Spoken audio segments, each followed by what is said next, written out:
Hello everyone. Welcome to FunTruthTV. I'm Yama. I did my PhD in biology in Europe, and I've been living here for several years now. In Europe, olive oil is an essential part of daily diet, so I often pay special attention to information about it. In recent years, there have been many fraud cases involving olive oil internationally. The internet is full of all kinds of information, but I found that much of it is incomplete, and there are many myths as well. So I organized some reliable information to share with you. According to the EU's latest regulation EU 2022/2104, olive oil is divided into 8 categories. Among them, the best in quality and the highest in nutritional value is extra virgin olive oil, or EVOO for short. The different categories can be summarized as virgin oils, refined oils, and blends of the two. In the table, you'll also see lampanti olive oil and pomace oil, which are considered low-quality oils. These two can only be refined and cannot be sold directly at retail. The detailed quality standards for each category are listed in Annex 1 of the regulation. So what distinguishes extra virgin olive oil from regular virgin olive oil? First, acidity. Higher acidity means rancidity, showing that the olives used were of lower quality, possibly due to poor storage or delayed pressing. Second, sensory defects. Regular virgin oil may have sensory flaws, such as rancid or musty odor, which can be identified by professional tasting panels. These are still within an acceptable range, with MD values below 3.5. And what distinguishes virgin oil from refined oil? First, refined oils show higher K270 values, which means more oxidation products and quality deterioration. Second, refined oils also have higher delta K values, which indicate that the product is refined or blended with refined oils. Third, refined oils lack the fruity aroma of olives. However, these quality indicators are rarely shown on olive oil packaging because there's no regulation requiring them to be labeled. Many studies have shown that frequent consumption of olive oil can reduce risks of diseases such as cardiovascular disease, cancer, diabetes, neurodegenerative disorders, gut problems, and obesity. If you're interested, you can check the Olive Oil for Health section from the North American Olive Oil Association or the Health section of Olive Oil Times. The articles usually provide references to the original research.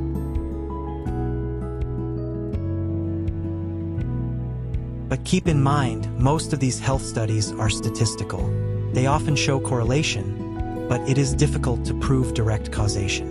For example, people who consume more olive oil may follow a Mediterranean diet, which also includes more nuts, fruits, and vegetables, foods recognized as healthy worldwide.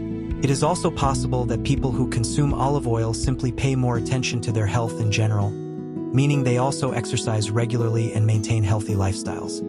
So, could the lower risk of disease be related not only to olive oil itself, but also to these other healthy habits? The European Food Safety Authority, EFSA, is considered the strictest food authority in the world.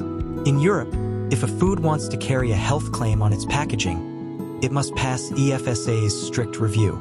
So far, the only approved health claim for olive oil is olive oil polyphenol contribute to the protection of blood lipids from oxidative stress. But this claim has conditions. You must consume 20 grams of olive oil per day, and that oil must contain at least 5 milligrams of polyphenol per 20 grams of olive oil. This shows how strict EFSA's standards are. So why haven't other health claims about olive oil been approved? Recently, EFSA rejected a claim that olive oil polyphenol could reduce LDL cholesterol levels and lower systolic blood pressure, thereby reducing cardiovascular disease risk. LDL cholesterol is what we call bad cholesterol, and many studies show that high LDL levels increase cardiovascular risk. However, EFSA rejected the claim for 4 reasons. The clinical studies were not reproducible. The study periods were too short. The mechanism of action was unclear. A causal relationship could not be established. This does not mean the studies were wrong. It simply means stronger evidence is needed to prove benefits for the general population.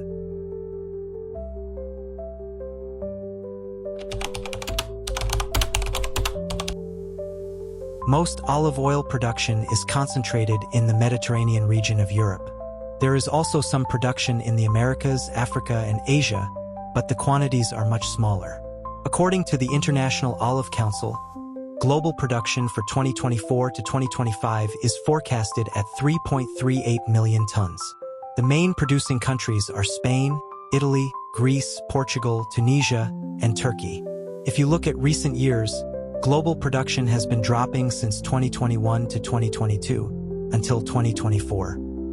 Prices rose sharply during that time, mainly due to pests and drought caused by climate change. When production recovered in 2024 to 2025, prices fell back down. But looking closer at the three biggest producers, Spain, Greece, and Italy, only Italy's prices remain high, while Spain and Greece have returned to 2022 levels. Why? Italian olive varieties, like Frontoio from Tuscany and Lacino from central and northern Italy, are less drought-resistant compared to Spanish and Greek varieties. Also, Puglia continues to suffer from bacterial infections killing large numbers of olive trees, heavily impacting Italy's olive oil industry. Interestingly, between 2013 and 2015, Italy had poor harvests but still reported unexpectedly high olive oil production. In 2016, CBS News revealed the so-called agromafia in Italy, where criminal groups profited from fake olive oil, 3 times more lucrative than cocaine. Fake oil was often made by mixing cheap vegetable oils or low-quality olive oils with chlorophyll, then selling it as high-quality EVOO. Even after being exposed, the problem hasn't been eliminated. Fake oils are still being seized worldwide. The European Commission's 2024 annual report on health and food safety listed frequent problems with olive oil: false labeling of grade, incorrect labeling, mixing with inferior oils, fake country of origin claims, and contamination with mineral oils or pesticides. Fraud still occurs, but international cooperation and anti-counterfeit technologies have improved, making it harder for fake oils to reach the market. If you want to stay updated on food fraud, you can check the European Commission's Knowledge Center for Food Fraud and Quality. They publish monthly reports on food fraud and quality issues worldwide.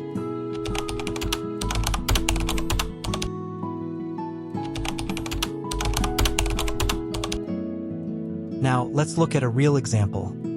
I recently saw 3 bottles of EVOO at a European supermarket, same brand but from different countries. From Italy, €15.98 per liter. From Greece, €12.10 per liter. From Spain, €11.78 per liter. Does that mean Italian oil is better quality? Not necessarily. In the past, made in Italy was seen as equal to high quality. But with so many fraud cases, Italy and quality are no longer automatically linked. Since Italy hasn't fully solved its problems with pests and drought, fraud is still more likely to happen there. That's probably why Italian EVOO is more expensive. It's about production costs, not necessarily better quality. There are also myths about testing EVOO. For example, shining a green laser on the oil. The idea is that chlorophyll in EVOO emits red fluorescence under green light. That's scientifically true, but not reliable as a test, because chlorophyll can be artificially added, so fakes can still pass.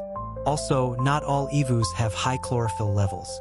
Even low-quality virgin oils may have chlorophyll but still show sensory defects. Another myth is the fridge test, putting olive oil in the refrigerator, and if it solidifies, it's supposedly real EVOO. In theory, waxes and long-chain fatty acids in virgin oil can crystallize at low temperature, but their levels depend on many factors, like extraction process, olive variety, origin, and harvest time. Institutions like UC Davis Olive Center and the North American Olive Oil Association have already debunked this method as unscientific. Fraudulent oil can also be a blend of virgin and refined oils. So even if it solidifies, that doesn't prove it's genuine EVOO, nor does it guarantee high polyphenol or antioxidant levels.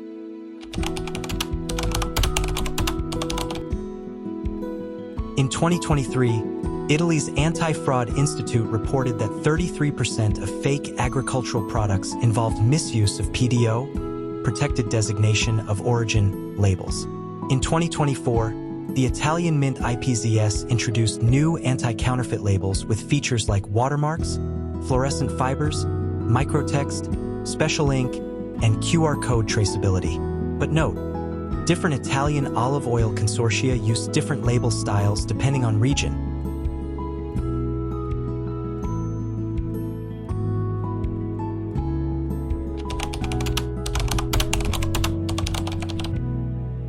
Now, how do I personally choose EVOO? First, check production prices by country.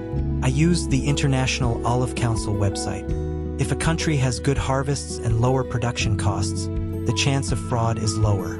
Second, choose single country origin. Even though oils may still be mixed from different regions or months, multi-country blends carry higher risk. For Italian oils, the latest PDO anti-counterfeit seals are the best. Third, look at bottling or harvest dates. Most products only show best before dates, usually 2 to 3 years after harvest. Some list only the harvest year, like 2024/2025. If the best before date is November 2026, I estimate the harvest was likely between November 2024 and January 2025. If it's now August 2025, that means the oil has already been stored for 9 months. Research shows EVOO generally stays fresh at room temperature for 15 to 18 months. Oils with low to medium levels of polyphenol often lose enough antioxidants within 1 year to fall below EFSA's recommended health levels. So, it's best to consume EVOO within 1 year of harvest. Fourth, dark glass bottles. Plastic bottles can leach chemicals, and clear bottles let in light, which speeds degradation. Storing smaller portions in the fridge can also slow polyphenol loss. Finally, sensory analysis. Even if we're not professionals, we can learn to taste olive oil ourselves. There are online and in-person tasting classes available. The California Olive Oil Council has a simple, easy-to-understand training video. I'll leave a link in the description. A good EVOO should have fresh olive fruit aroma, no rancid or musty smell, and a bitter, peppery sensation in the mouth and throat. If you have any questions, suggestions, or corrections about today's video, feel free to leave a comment. Thanks for watching, and see you next time.